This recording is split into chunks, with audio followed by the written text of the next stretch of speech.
하나님께서 하나님의 형상대로 사람을 창조하셨지요. 그런데 그들이 하나님께 범죄하게 됩니다. 아담과 하와의 범죄로부터 시작된 인류의 타락은 이제 점점 극에 달하게 되고 급기야 하나님께서 그 모든 인류를 멸망시키시기로 결단하시게 됩니다. 오늘 우리가 함께 읽은 본문 이전의 3절에 보시게 되면 여호와께서 이르시되, 그러니까 저자가 간접적으로 서술한 것이 아니라 하나님의 말씀을 직접적으로 그대로 인용했지요. 그러니까 하나님의 의지를 담고 있어요.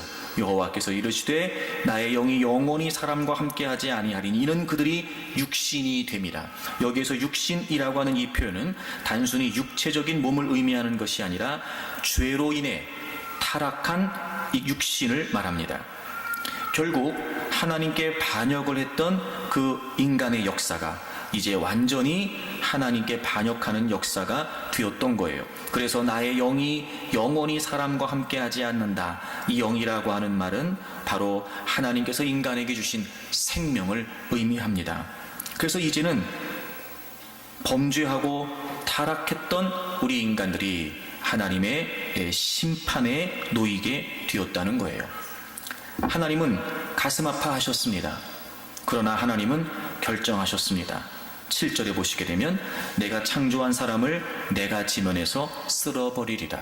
여러분, 단호한 하나님의 표현이 느껴지는 것뿐만 아니라 저는 한편으로는 하나님의 안타까운 마음도 담겨 있다고 생각해요. 왜냐하면 내가 창조한 사람을 내가 쓸어버린다 이렇게 말씀하셨어요.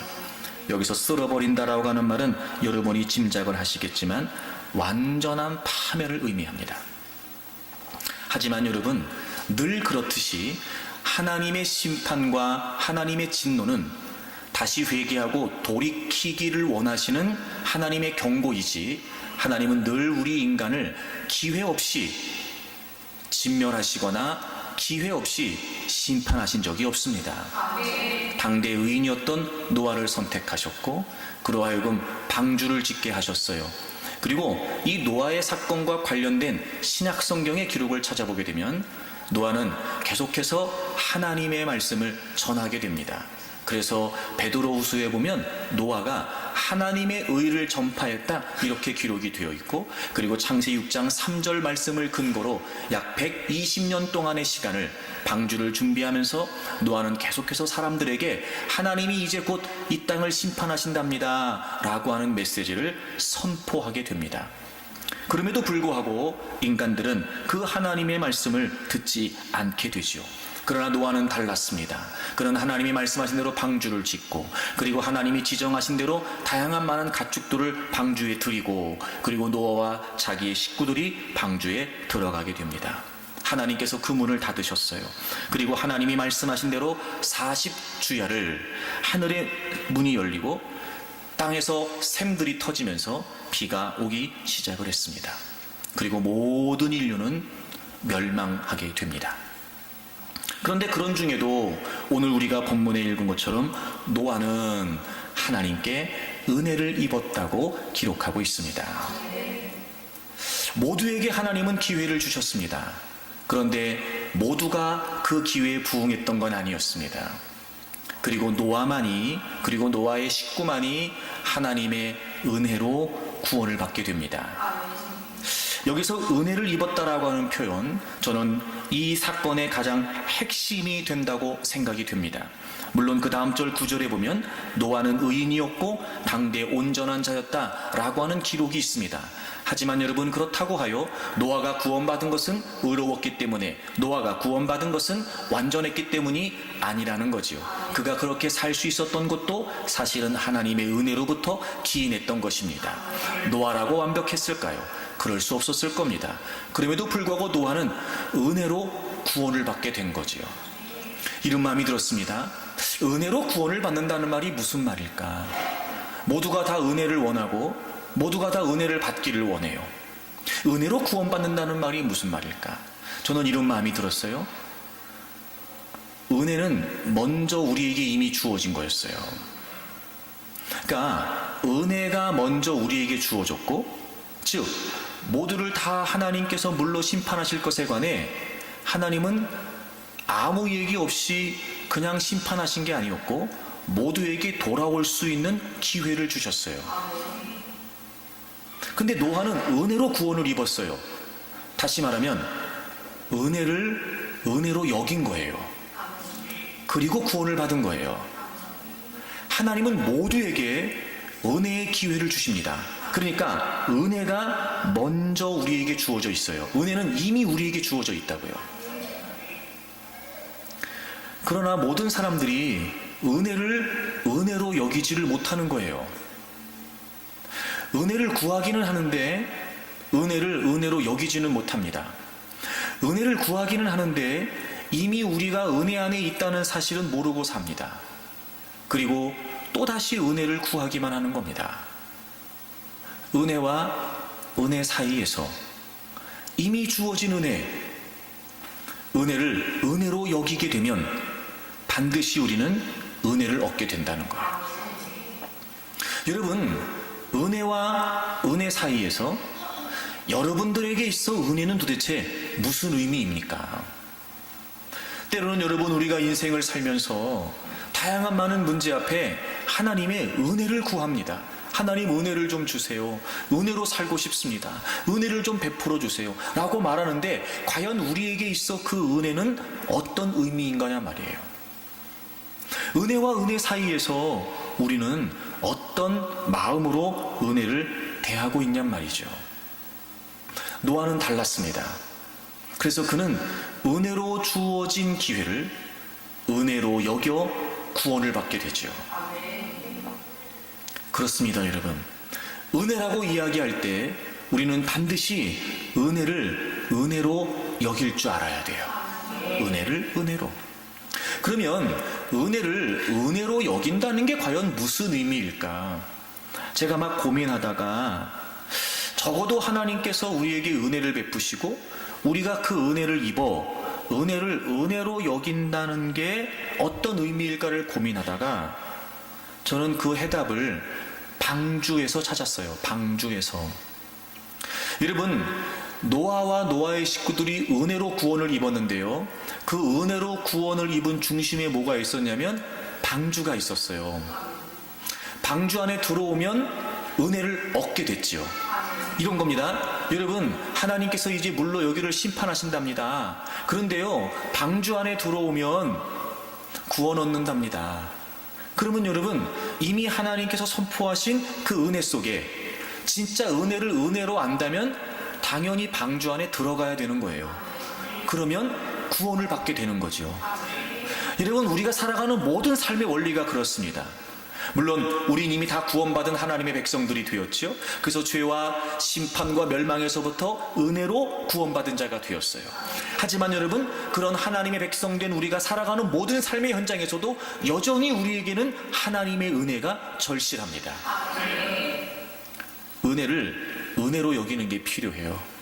그래야 진짜 은혜의 주인공, 은혜를 은혜로 여겨야 정말 은혜를 입고 살 수 있게 된다는 거예요.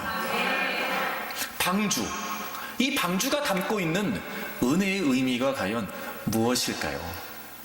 자, 여러분, 하나님께서 노아에게 방주를 만들 때 이렇게 만들려고 하셨어요. 자, 몇 절을 보시냐면 14절을 먼저 보겠습니다.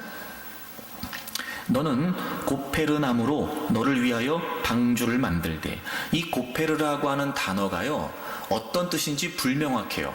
옛날 성경에는 잣나무 이렇게 번역을 했는데 사실 그게 정확하지 않아요. 어떤 나무인지는 잘 몰라요. 그런데 어쨌든 나무예요, 나무. 하나님이 나무로 방주를 만들라고 하셨어요.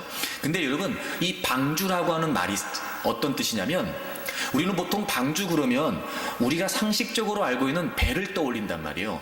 근데 이 방주라고 하는 단어는요, 그냥 직육면체를 의미해요. 장방형 이런 뜻이에요. 그러니까 큰 박스를 말해요. 박스, 직육면체의 박스를 말해요. 그래서 왜 우리가 성경에 표현되어 있는 법궤, 언약궤 할 때 그 궤 있잖아요. 그 궤라고 하는 단어가 이 방주라는 말이에요. 사각형, 직육면체 박스. 여러분 아시지만 왜 모세가 태어났을 때 더 이상 숨겨서 기를 수가 없어서 3개월 되었을 때에 상자를 만들어 가지고 나일강에 띄우잖아요. 그 상자라고 하는 말이 바로 이 방주라는 말이에요. 그러니까 여러분 이제 좀 머릿속으로 그려보세요. 자, 직사각형의 직육면체의 큰 박스를 생각하시면 돼요. 규격이 이랬습니다. 15절을 보시면 그 길이는 300규빗, 1규빗이 지금 약 45.6cm라고 그래요. 그래서 300규빗이면은요 약 137m가 돼요. 길이가 137m. 여러분 잘 가늠이 안 되실 텐데 국제 경기를 하는 축구장의 규격이 길이가 100m에서 110m 사이랍니다. 그러니까 이 직사각형의 박스가 크기가 축구장 길이보다 더 긴 거예요. 엄청나게 긴 거예요. 그리고 너비가 50규빗이에요. 50규빗은 약 23m입니다. 폭이 23m.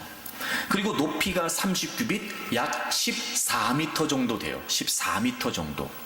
그러니까 길이가 130m, 폭이 23m, 높이가 14m 되는 큰 박스예요. 박스, 상자. 그거 만들려고 하신 거예요? 그거 만들려고 하신 거예요? 그 다음에 16절을 보겠습니다. 거기에 창을 냅니다. 위에서부터 한 규빗, 그러니까 높이가 14m였잖아요. 그 14m 높이에서 한 규빗, 약 45.6cm를 띄고 창을 내고, 그 다음에 문은 옆으로 낸대요. 옆에 문이 있어요. 그리고 상중하 1, 2, 3, 3층으로 짓는 거예요. 근데 여러분 여기에서 창, 문이라고 하는 단어가 복수가 아니고 단수예요. 그러니까 천정 높이에서부터 45.6cm를 띄어서 창을 하나 내는 거예요. 8장에 보면 노아가 물이 다 말란 날을 보기 위해서 뚜껑을 열었다 이런 표현 나오거든요. 뚜껑을 열었다. 그러니까 일종의 뚜껑 같은 개념인 거예요. 그래서 채광을 하거나 혹은 통풍을 하기 위한 용도였던 거고, 옆에다가 문을 내는데 이 문도 단수예요. 복수가 아니에요. 그러니까 출입하기 위한 문이에요. 많은 가축들이 들어와야 됐고, 그리고 노아의 식구들이 탔잖아요. 바로 그 출입을 위한 문이 옆에 있고, 그리고 1, 2, 3층 이렇게 3층으로 나눈 건 그 큰 박스에 많은 것들을 적재하기 위한 이유겠지요. 다양한 많은 가축들이 들어가야 했으니까요. 그래서 학자들이 이 규격을 가지고 추정하기를 그 방주에 약 14,000톤 정도가 적재가 가능하다 이렇게 얘기를 해요. 그러니까 어마어마하게 큰 박스예요. 그리고 위에 창이 하나 있었고 옆에 문이 하나 있었어요. 자, 이 방주의 용도가 뭐냐면 40일 주야로 비가 와요. 그러면 이 세상의 모든 건 다 물로 멸망을 하고, 성경에 기록되어 있는데요, 그런 표현이 있어요. 그래서 방주가 물 위에 떠올랐다 이렇게 되어 있어요. 그러니까 지금 물 위에 떠 있어야 되는 거예요, 방주가. 그러면 우리가 보통 생각하는 배라고 생각하기에는 이해가 안 되는 부분이 좀 있어요. 일단 제동장치, 추진장치가 없어요. 물 위에 떠서 적어도 그 물을 항해를 하려면 이 어마어마하게 큰 배가 말입니다, 동력이 있어야 나갈 거 아니에요. 그리고 그렇게 동력이 있어서 추진을 갖는다면 당연히 제동장치가 필요하겠죠. 근데 하나님이 방주를 만들라고 하시면서 추진장치, 제동장치를 얘기하지 않으셨어요. 여러분 더 이상한 건 뭔지 아세요? 운전시설이 없어요. 운전시설이 없다고요. 하나님이 방주를 만들라고 하시면서 운전시설을 만들라고 하지 않으셨어요. 이러면 이상하잖아요. 보통 우리가 물 위에 떠 있는 배라고 생각을 하면 운전을 해야 어디로 갈 수 있고 방향을 잡을 수 있고 또 추진력이 있어야, 힘이 있어야, 동력이 있어야 움직일 수 있고, 그러려면 당연히 제동장치도 있어야 되는 게 상식적이란 말이에요. 근데 하나님이 방주를 만들라고 하시면서 규격을 다 말씀하셨는데, 창도 내라고 하셨고 문도 내라고 하셨는데 운전시설을 만들어라, 제동은 이렇게 해라, 추진은 이렇게 해라, 이런 말씀이 없어요. 그리고 하나님은 무조건 방주 안에 들어가면 은혜로 구원을 얻는다는 거예요. 그래서 실제로 노아와 노아의 식구들은 방주에 들어갔어요. 그리고 하나님이 문을 닫으셨지요. 40일 동안 비가 왔어요. 드디어 방주는 물 위에 뜨게 됐어요. 자, 그럼 이제부터 어떻게 되는 거예요? 방주 안에 들어간 이상 노아는 자신의 의지로 할 수 있는 게 아무것도 없어요. 자기가 가고 싶은 대로 갈 수 없어요. 방주에 들어간 이상 내가 어디를 향해서 가고 싶다, 이게 의미가 없다고요. 노아가 원하는 대로, 노아가 가고 싶은 대로 갈 수가 없어요. 방주 안에 들어갔다는 건 전적으로 이제부터 모든 항로를 하나님께 맡기는 거예요. 하나님이 만들라고 하셨고 들어가고 하나님이 문을 닫으셨고 이제 그 속에 들어간 이상 전적으로 노아는 이후의 모든 항해를 하나님께 맡겨야 되는 거였어요. 그리고 하나님께서 모든 것을 운행하시고 하나님께서 모든 것을 항해하시는 거였지요. 하나님이 선장이 되시고 하나님이 주인이 되셔서 이제 그 배를 주관하시는 거였어요. 아하, 여러분, 은혜를 은혜로 여긴다는 게 무슨 말이냐? 은혜를 은혜로 여겨 은혜를 입고 은혜를 입은 자들이 은혜를 은혜로 여겨 산다는 게 무슨 말이냐? 아, 여러분, 그거는요, 그 은혜를 베풀어 주신 하나님의 주권을 인정하는 거예요. 여러분, 우리는요 수없이 많은 순간에 은혜를 구합니다. 은혜를 달라고 말해요. 근데 사실 여러분, 우리는요 하나님이 주인이라는 의식이 없어요. 내 필요에 따라 내가 원하는 것이 있고 내가 되고 싶은 것이 있어 하나님의 은혜는 구할지언정 이 모든 것이 하나님으로부터 왔다는 것을 시작하여 이 모든 것을 하나님이 주관하심으로 은혜 입은 내 인생이 전적으로 하나님의 것이다 라고 하는 의식이 우리에게는 없다는 거예요. 은혜를 은혜로 여기지 못하는 겁니다. 방주에 들어간 이상 노아는 어느 것도 할 수 없었습니다. 하나님께서 주장하셨고 하나님의 뜻대로 하나님께서 이끄실 뿐, 그렇게 하나님께서 운행하시는 그 방주 안에 노아는 들어가 있을 뿐, 노아가 할 수 있는 건 아무것도 없었습니다.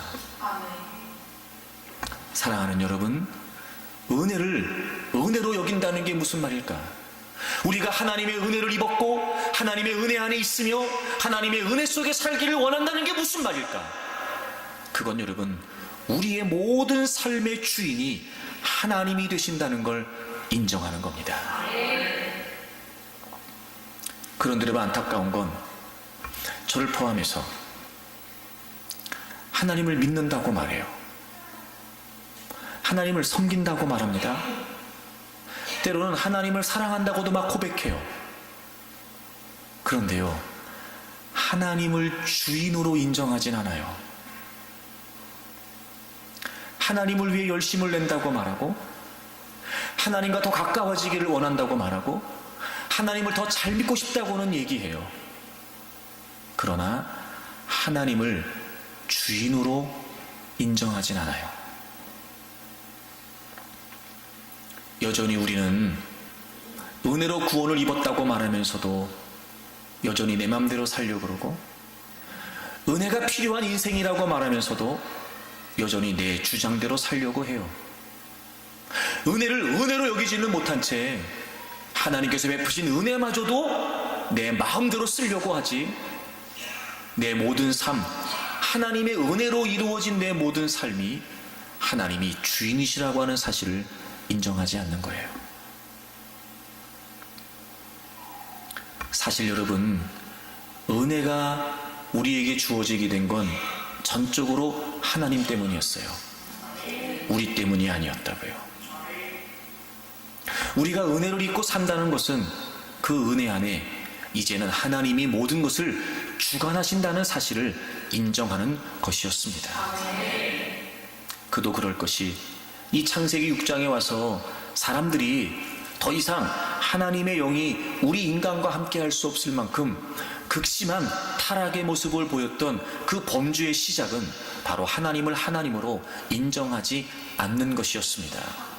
하나님께서 아담과 하와를 만드실 때 흙으로 사람을 지으셨고, 그리고 우리의 코에 하나님의 생기를 불어넣어 주셨어요. 여러분, 생명은 원래 우리에게 있지 않았습니다. 우리의 존재의 근원은 우리가 아니었습니다. 하나님이 흙으로 만들어 주셨고, 그리고 생기를 불어넣어 주셨어요. 그러니까 우리 인간의 존재의 근원은 하나님께 있었어요. 그리고 하나님께서는 우리 인간이 살아갈 수 있는 다양한 많은 것들을 다 만들어 주셨고, 그리고 우리 인간을 축복하셨어요. 번성해라, 충만해라, 다스려라. 그리고 그 모든 것들을 누리며 살 수 있도록 허락해 주셨습니다. 너희가 너희 마음대로 자유롭게 이 모든 것을 누리고 살라고 하나님이 우리 인간을 축복해 주셨습니다. 그렇게 자유를 주셨으나 동시에 하나님은 우리 인간에게 한계도 주셨어요. 그런데 선악을 알게 하는 나무의 열매는 따먹지 말아라. 너희들 그걸 따먹으면 죽는다. 이렇게 말씀하셨죠. 그건 바로 우리 인간에게 주어진 한계였습니다. 왜 그랬냐면 창조주 하나님과 피조물 우리 인간 사이의 문제였습니다. 그래서 그것은 우리의 한계였고, 그것이 하나님과 우리 사이의 경계였어요. 그리고 그 경계를 지키는 것이 하나님과 우리 사이의 관계였습니다. 이런 거죠. 다 너네 먹어, 다 니네가 마음껏 사용해라, 니네가 누리고 살아, 난 너네들을 축복한다. 그런데 그 모든 것이 다 하나님께로부터 왔다는 걸 인정하라는 거예요. 그러니까 하나님 없이는 안 된다는 거예요. 하나님이 모든 걸 주셨기 때문에 가능했다는 거죠. 하나님이 하나님 되심을 인정하라는 의미였죠. 근데 사단이 하와를 유혹합니다. 이렇게 말하죠. 너네 그거 먹어도 죽지 않는다. 오히려 너희 눈이 밝아져서 하나님같이 된다. 라고 하는 말을 하와가 듣게 됩니다. 그리고 선악과를 보니까 보암직도 하고 먹음직도 하고 지혜롭게 할 만큼 탐스럽게 보이게 된 거예요. 여러분 한번 생각해 보십시오. 사단의 그 이야기를 듣기 이전까지 하와가 선악과를 한 번도 본 적이 없었을까요? 그렇지 않아요. 늘 봤을 거예요. 그런데 희한하죠, 여러분. 사단의 말을 듣고 선악과를 보니까, 하나님같이 될 수 있다는 말을 듣고 선악과를 보니까 먹고 싶어지는 거예요. 그리고 그 선악과를 따먹습니다. 그게 죄의 시작이에요. 하나님을 하나님으로 인정하지 않는 것, 하나님을 주인으로 여기지 않는 것. 그리고 인류는 타락하게 됩니다. 그래서 급기야 하나님께서는 모든 인류를 물로 심판하시기로 하시지요. 그럼에도 불구하고 하나님은 또 은혜를 베풀어 주신 거예요. 방주 안에 들어와라. 방주 안에. 너희들 여전히 내가 주인이라는 걸 인정하겠느냐? 너희들 여전히 내가 필요한 거냐? 내가 너희들의 주관자라는 걸 인정하냐? 내가 은혜를 베푼다. 너희들 다 방주 안에 들어오면 살려준다. 하나님이 주인 되심을 인정하기를 원하셨던 거죠. 노아는 그 방주에 들어왔고 은혜를 은혜로 여겨 그는 은혜로 구원을 받게 된 거였어요.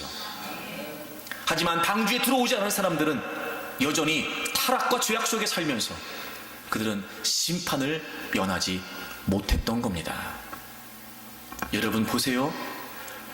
죄의 근원이 뭐냐면 하나님을 하나님으로 인정하지 않는 겁니다. 그런데 그랬던 우리 죄인이 은혜를 구한다는 건 다시 하나님께로 돌아오겠다는 의미였던 거예요. 여러분, 우리가 얼마나 어리석은지 보세요. 자, 로마서 1장을 찾아보세요. 로마서 1장 28절을 보시면은요, 하나님을 인정하지 않는 죄의 근원에 관해 소개를 하면서 또한 그들이 마음에 하나님 두기를 싫어했다. 이렇게 되어 있어요. 제가 이 싫어하다라고 하는 이 표현을 여러분에게 여러 차례 설명하면서 거절하다라고 하는 의미로 설명을 했어요. 근데 이 단어의 어원을 찾아보니까 참 여러분 이런 의미더라고요. 이 싫어한다, 거절한다 이게 무슨 의미냐면요. 이런 뜻이에요. 정밀하게 조사하여 시험해봐서 결정한다 이런 뜻이었어요. 이게 무슨 의미냐면 하나님이 참인지 아닌지, 하나님이 선하신지 선하시지 않는지, 하나님이 믿을 만한 가치가 있는 분인지 그렇지 않은 분인지를 우리가 판단해서 결정한다는 거예요. 이게 싫어한다는 단어예요. 우리 인간이 하나님을 싫어한다는 게 무슨 말이냐면 우리의 이성과 우리의 죄악된 본성으로 어찌 하나님을 판단할 수 있을까? 그런데 우리가 따져봐서, 우리가 생각해봐서, 우리가 조사해봐서 하나님을 믿을지 말지를, 하나님을 인정하지 말지를 결정하겠다는 의미라는 거예요. 우리는 분명히 하나님께 지어진, 하나님으로부터 지어진 피조물인데도 불구하고 이제 우리가 하나님처럼 스스로 높아져서 하나님에 관한 것도 우리가 결정하겠다는 거예요. 그게 하나님을 마음에 두기 싫어한다는 의미였어요.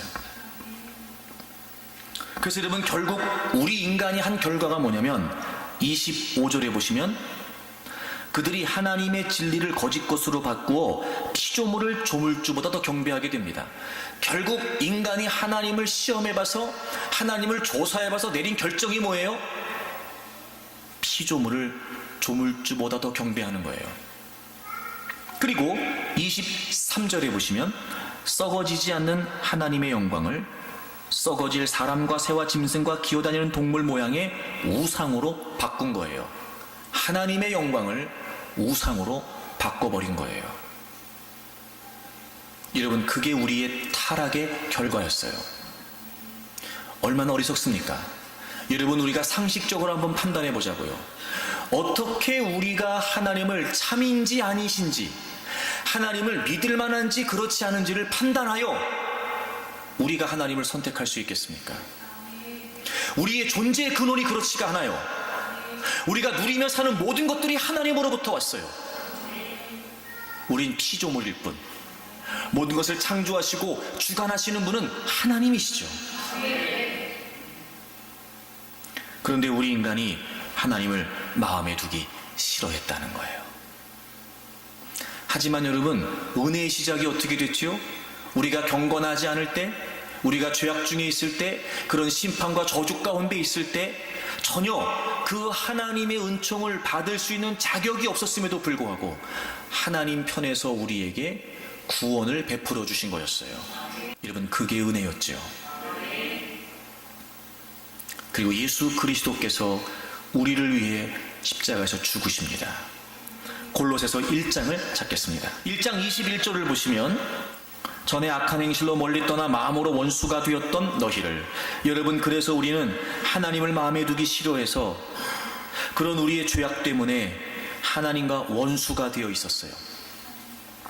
그런데 22절 이제는 그의 육체의 죽음, 즉 예수님이시죠. 예수님의 육체의 죽음으로 말미암아 화목하게 하셨어요. 화목하게. 여러분 예수 그리스도는 하나님과 우리 사이에 깨어진 관계를, 우리 인간 쪽에서 허물어 버렸던 그 경계, 그 한계, 그 관계, 그래서 깨어져 있었던 그 하나님과의 관계를 다시 회복하시기 위해서 예수 그리스도께서 화목 제물이 되어주셨다는 거예요. 자 그럼 보세요 여러분, 예수 그리스도께서 우리를 위해 화목 제물이 되어주셔서 하나님의 생명에서 떠나 있던 우리가 이제 다시 하나님과의 관계가 회복됐어요. 그러면 여러분 보세요, 은혜로 전적인 하나님의 은혜로 하나님과 우리 사이의 관계가 회복됐다는 건 다시 원래 창조의 원리로 돌아가면 그 관계는 경계를 지키는 거였어요. 그 경계는 한계를 인정하는 거였죠. 여러분 관계가 회복된다는 게 무슨 말일까? 다시 우리 인간은 이제 피조물인 우리 인간이 자신의 모습을 깨닫고 하나님의 은혜 앞에 우리에게 은혜를 베풀어 주신 하나님이 창조주 하나님이시라고 하는 그 경계를 분명히 하는 거예요. 모든 것을 주신 분이 하나님이시고 전적인 은혜로 우리에게 베풀어 주신 것이 분명하지만 우리에게는 한계가 있다는 걸 인정하는 겁니다. 즉, 은혜란 하나님이 우리의 삶의 주인 되신다는 걸 다시 회복하는 거였어요. 여러분, 은혜를 은혜로 여기십시오. 이미 우리가 은혜로 구원받았다고 하는 사실, 그리고 날마다 우리가 삶의 현장에서 하나님의 은혜 없이 살아갈 수 없다는 사실, 그래서 우리는 끊임없이 하나님의 은혜를 구하는데 과연 우리가 은혜를 은혜로 여기고 있냔 말이에요. 은혜를 은혜로 여기십시오.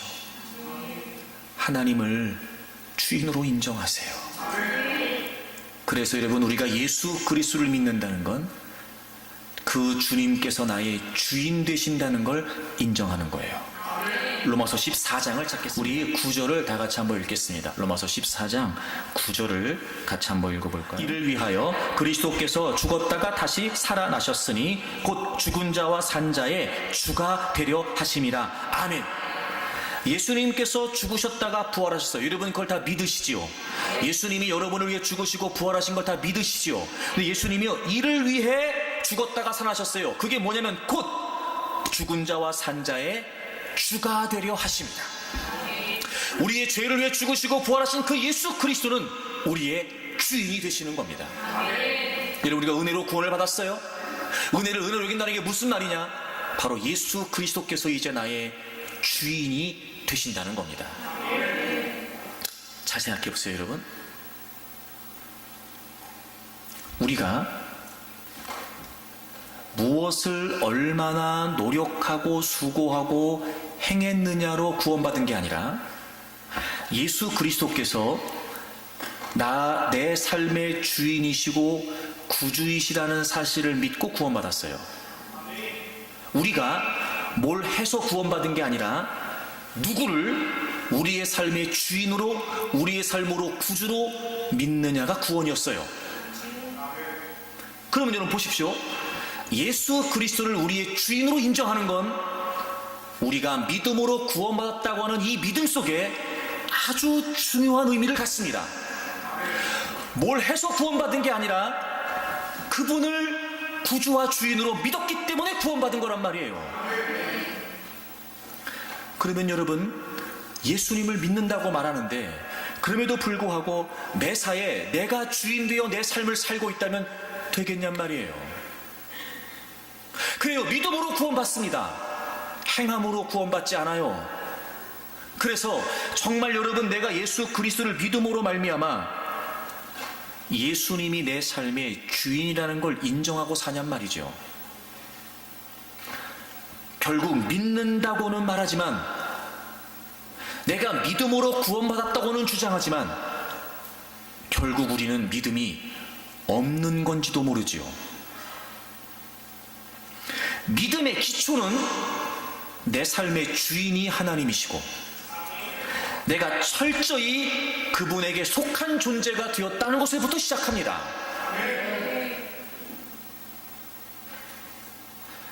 이런 거예요.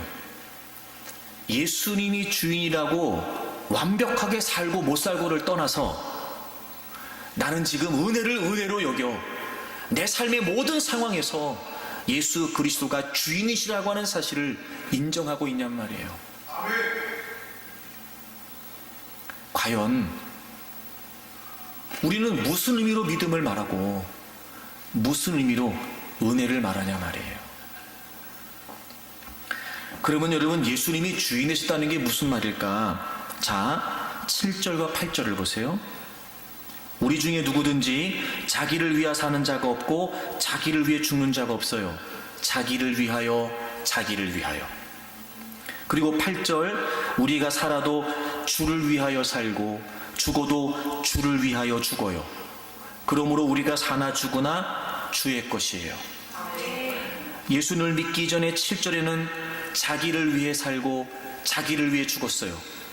근데 이제는 우리가 주를 위해 살고 주를 위해 죽어요. 여러분, 예수님이 주인이시라는 게 무슨 말이냐? 이젠 나를 위해 살지 않고 주님을 위해 산다는 거예요. 근데 여러분, 제가 가만히 이렇게 보면은요, 이 주님을 위해 산다는 말처럼 막연한 말이 없더라고요. 주님을 위해 산다. 우리 말을 많이 써요. 주를 위해 산다고. 근데 여러분, 내가 주님의 것이라고 막 찬양도 하잖아, 막 우리가.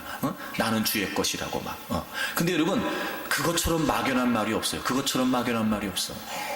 주님을 위해 산다는 게 무슨 말일까? 이런 베드로 전서를 가보세요. 베드로 전서 4장 1절을 보세요. 그리스도께서 이미 육체의 고난을 받으셨으니 너희도 같은 마음으로 갑옷을 삼으라. 이는 육체의 고난을 받은 자는 죄를 그쳤음이니. 여러분, 이제 예수 그리스도를 믿음으로 우리는 주님과 같은 마음으로 살래요. 주님과 같은 마음으로 갑옷을 삼으라, 무장하라는 거예요. 그래서 우리는요, 육체의 고난을 받았다. 그러니까 우리가 고난받았다는 게 아니라 우리를 위해 고난받으신 예수님을 믿는 자들을 표현하는 거예요. 그런 자들은 이제 죄를 그쳤대요. 자, 여러분 보세요. 자, 죄의 근원이 뭐였지요? 하나님을 인정하지 않는 거였어요. 하나님을 주인으로 인정하지 않고 내가 하나님 되어 사는 것, 그게 죄의 근원이었죠. 근데 예수 그리스도를 믿음으로 말미암아 우리가 무장해야 돼요. 이제 우리의 죄는 그쳤어요. 즉, 내가 주인 되어 사는 거 끝났다고요. 죄를 그쳤어요. 자, 그리고 2절, 그 후로는, 예수님 믿고 난 이후로는 사람의 정욕을 따르지 않고 나를 위해 살지 않고 하나님의 뜻을 따라 육체의 남은 때를 사는 거예요. 나를 위해 살지 않고 자기를 위해 죽지 않고 주를 위해 살고 죽는 게 무슨 말이에요? 이제는 하나님의 뜻대로 사는 거예요. 하나님의 뜻대로. 그러니까 주를 위해 산다, 주님을 위해 산다, 하나님이 나의 주인이시다. 그러면 이제 우리는 이제부터 하나님의 뜻대로 사는 거예요. 하나님의 뜻대로. 그래서 하나님의 뜻대로 우리를 살도록 우리 안에 성령님께서 역사하십니다. 성령님께서. 지난 주일에 에스겔 36장의 말씀을 나눴는데요, 하나님께서 우리에게 새 마음과 새 영을 주셨고, 그래서 돌 같은 우리의 마음을 제거하시고 부드러운 마음을 주셨어요.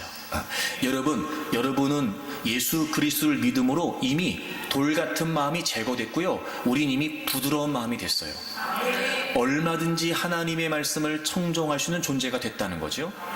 그리고 나의 영을, 즉 성령님을 우리 속에 두셔서 우리가 하나님의 말씀을 지키는 게 아니고요, 성령님께서 지켜 행하게 하시면 우리가 행한다고 되어 있어요.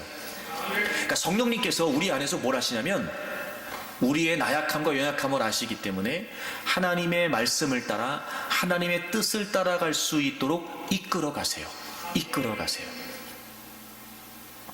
그리고 동시에 성령 하나님께서 어떻게 하시냐면 우리로 하여금 하나님의 말씀을 깨닫게 하세요. 요한복음 14장에 우리 안에 거하시는 성령님께서는요, 주님이 하셨던 모든 말씀들을, 주님이 가르치셨던 모든 말씀들을 생각나게 하신다고 그랬어요. 여러분이 생각나게 하신다는 말은요, 잊고 있었던 것을 기억하게 한다는 의미가 아니라, 생각나게 하신다는 말씀은 하나님의 말씀이, 이 기록된 하나님의 말씀이 지금 나에게 들려주시는 살아있는, 생명력 있는, 운동력 있는 말씀으로 깨닫게 하시겠다는 거예요. 자, 이런 겁니다. 우리가 예수님을 믿고 하나님이 주인 되심을 인정한다고 해도 여전히 우리에게는 우리의 정욕이, 우리의 생각이, 우리의 의도가 있을 수밖에 없어요. 그러니까 우리의 수고와 우리의 노력으로는 절대 주님이 주인 되시는 삶을 살 수 없습니다. 그래서 성령님께서 뭘 하시는 거냐면 말씀을 깨닫게 하시고 그 말씀대로 지킬 수 있도록 이끌어 가시는 거죠. 자, 그럼 보세요. 우리 편에서는 뭐가 필요할까? 우리 편에서는 그 성령님께서 깨닫게 하시는 그 역사를 사모해야 돼요. 간절히 사모해야 됩니다. 아무리 우리가 성경을 읽어 이해를 했다고 해도, 아무리 우리가 성경을 읽어 이게 그 말씀이구나 저 말씀이구나 우리가 여러분 알고 있다고 해도, 이 하나님의 말씀이 정말 우리의 삶의 생명이 되고 능력이 되는 건 이 말씀이 깨달아져야 돼요. 객관적인 하나님의 말씀이, 이렇게 모두에게 증거된 하나님의 말씀이 지금 내게 주시는, 다른 사람이 아니라 나에게 주시는 하나님의 말씀으로 깨달아지고 들려져야 과연 그 말씀이 내 삶에 어떤 의미인지, 왜 하나님이 지금 이 말씀을 하시는 것인지 우리가 깨닫고 순종이 가능해져요. 제가 그런 표현 썼었는데 이런 겁니다. 목사의 하나님이 하시는 말씀이 아니라 여러분의 하나님이 하시는 말씀으로 깨달아야 된다고요. 우리 안에 성령님이 거하십니다, 이미. 그리고 성령님은 끊임없이 우리가 하나님의 말씀을 살아있고 운동력 있는 말씀으로 깨달을 수 있도록 역사하신다고요. 사모하면 됩니다, 여러분. 막 간절히 구하는 거예요. 지금 이 하나님의 말씀이 내가 고민하고 내가 생각하고 내가 힘들어하는 그 문제와 무슨 상관이 있을까 느껴질 수 있습니다. 그건 여러분 말씀을 깨닫지 못하기 때문에 그런 거예요. 전혀 상관없는 말씀이라고 여겨지지만 그럼에도 불구하고 성령님의 역사하심으로 말미암아 이 하나님의 말씀이 지금 나에게 어떤 의미인지, 지금 주시는 이 말씀이 과연 내 삶에 어떤 의미가 되는지를 깨닫기를 원하는 간절한 마음으로 성령님의 도우심을 구하게 되면 마치 아무런 연관이 없는 것처럼 느껴지던 그 말씀들이 하나씩 조각에 맞춰지기 시작하는 거예요.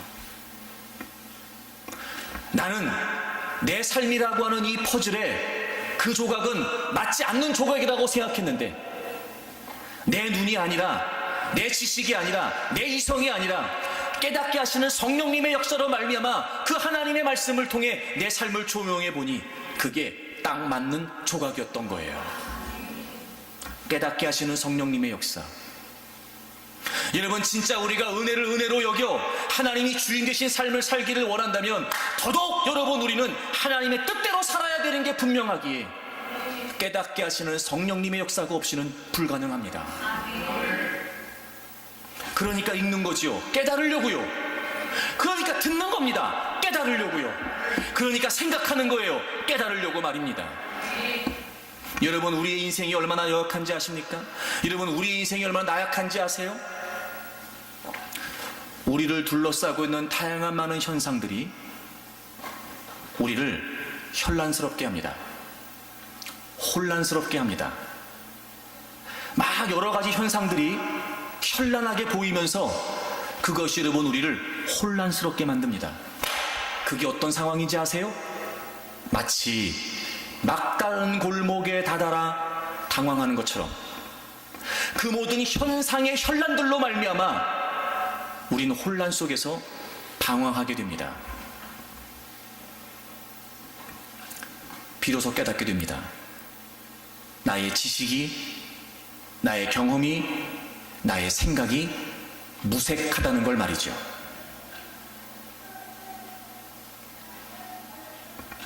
그때 깨닫게 하신 하나님의 말씀은 그 모든 방황에 종지부를 찍습니다.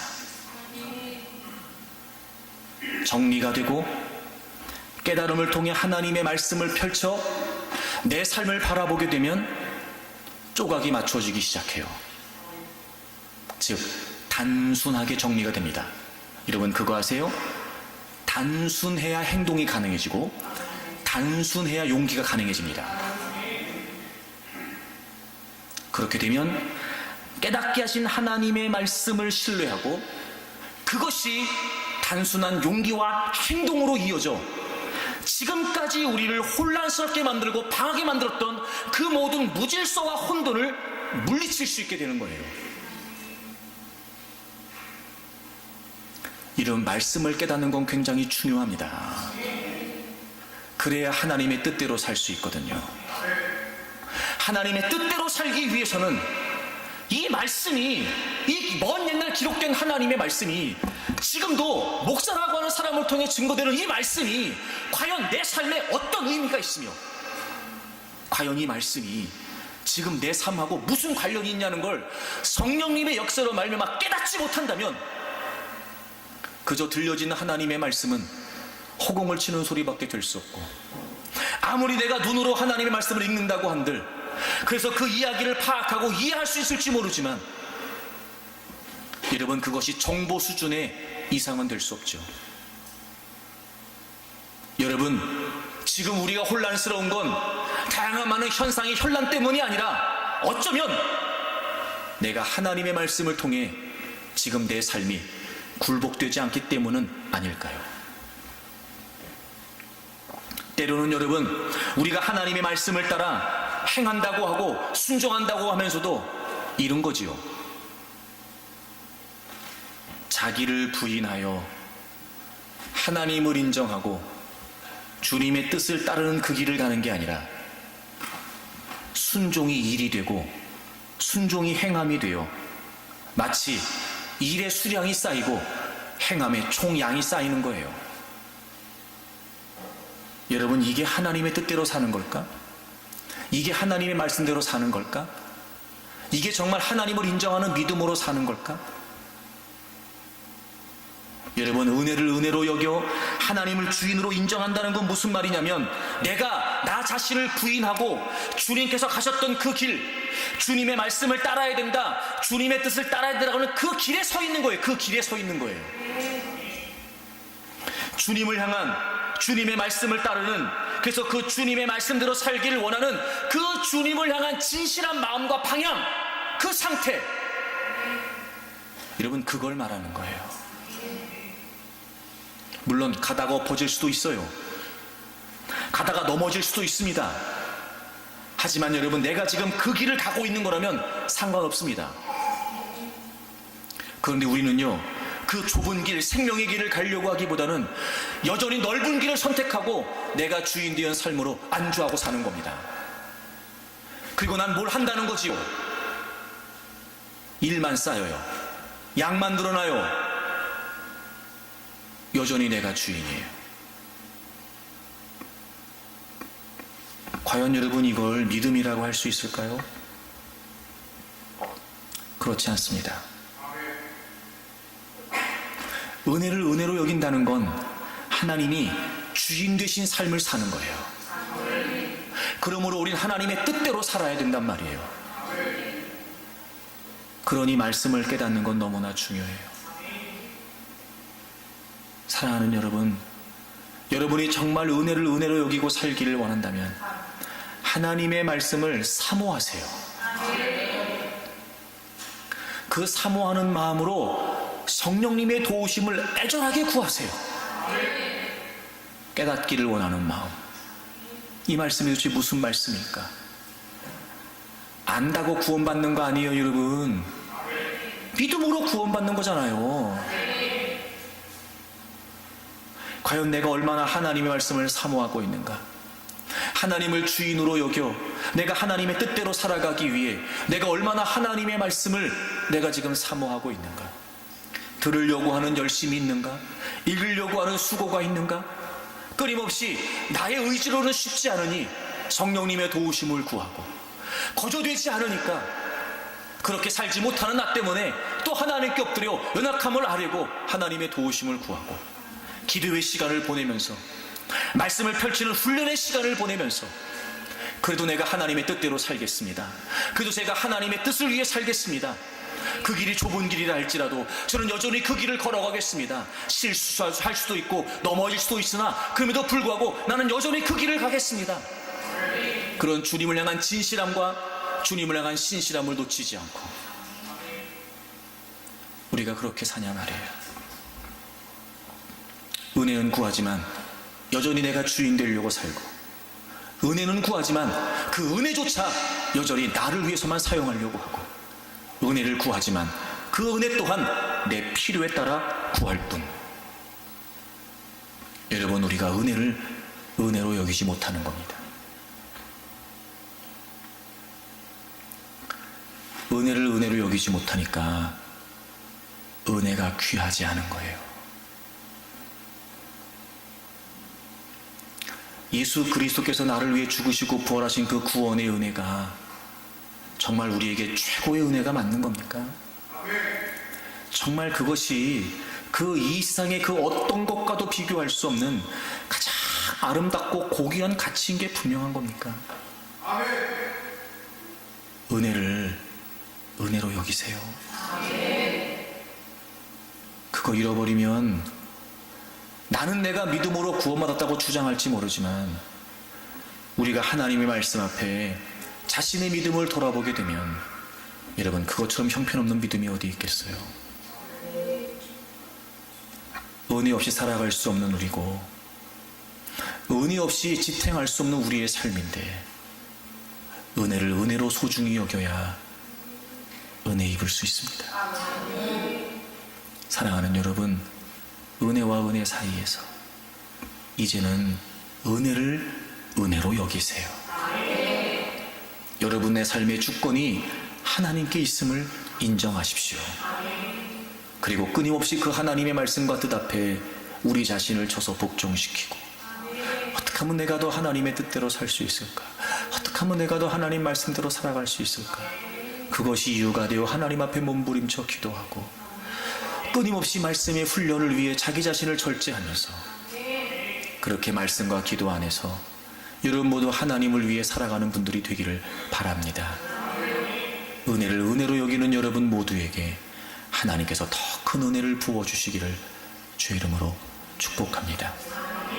하나님 사랑 변치 않는다. 하나님 사랑 변치 않는다.